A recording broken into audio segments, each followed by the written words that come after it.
2006 Toyota Corolla. Not really a name that sparks fear in a lot of automotive enthusiasts. This is not the kind of car that you're going to buy and trick out for the racetracks or the drag strips. This is the kind of car that you're going to buy with the hopes that it'll get you to work every day. This is the 122 horsepower A to B grocery getter road trip car that your mom got you for your 16th birthday. But that's not a bad thing. Toyota Corollas are wonderful cars, and they have a lot of room to be able to say that. They've sold 50 million Toyota Corollas since their beginning in 1966. That's a lot. That's a million cars every year for the past 50 years. That's definitely something to brag about, and I would brag about it if I were Toyota. But why? Why is Corolla selling like hotcakes as compared to other cars? It's got to be reliability. This car, of all the cars that I've driven, is the most reliable and the safest in my opinion. I've taken this from central Wisconsin to the west side of Michigan and back, and not a single problem whatsoever.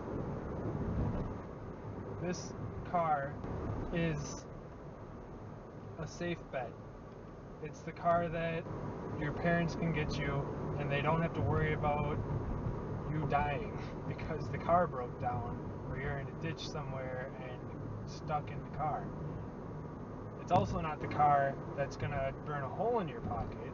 It's 30 to 40 miles per gallon depending on where and how you're driving it.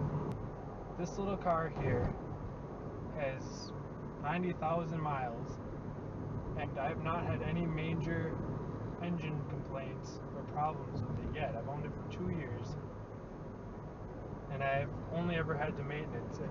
No big repairs, no replacements, nothing. The engine's running sound, the suspension's running good, everything.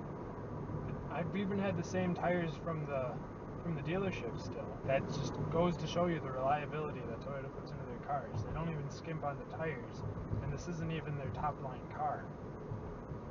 It's just a good car, very good car, and anyone should be proud to have this car. And Toyota doesn't skip on making their cars look nice either. I mean, the 1966 Corolla was a little bit of an eyesore, but the 2006, 40 years later, they've definitely improved quite a bit. This is the luxury edition, and it looks nice.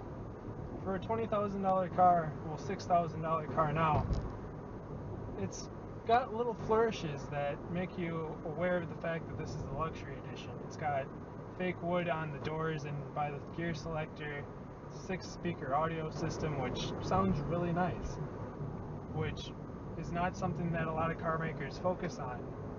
But for a stock audio system, this car has a good one. And I like that I can say that, because I've had quite a few cars that just sound like garbage, and you get home and the first thing you're thinking about is, oh, what speakers am I going to throw on this guy? What head deck am I going to throw on this car? I mean, I still replace the head deck eventually, and I'm going to replace the speakers. Oh, and another good thing about this car, the trunk space.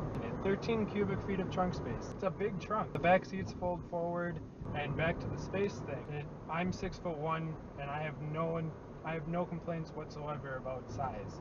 I can stretch my legs out. There's, plenty of room for my head, and there's plenty of room for me and 4 of my buddies to get in here, and they're all burly men as well. And we can get in this car and drive to and from wherever we need to go, and nobody's complaining about space whatsoever. Alright, so back to this car though. Trunk space. Plenty of trunk space all the way around. 13 cubic feet. Plenty. You will definitely be able to go grocery shopping with this car, and then some. This is a lot, and now I'm rambling about the trunk on this car. Oh. There is one lackluster thing about this car. That's the cruise control. It has not the best cruise control in the world. You put on your cruise control and you expect to cruise, whatever you're sitting at. if you take this car to a hilly road and put on the cruise control, it jerks you around a little bit when you're going up hills. It doesn't shift gears in the smoothest way possible. It tries to be a race car when you're going up hills. And some people might be into that. I'm not a big fan of it personally.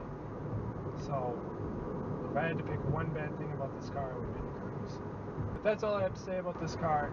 Thank you guys so much for watching my video. I hope to be putting out more of these videos soon. And if you come back next week, I will be talking about the 2018 Hyundai Sonata. So be sure to come back. I'm sure that video will be a treat. Have a great day, everybody. See ya.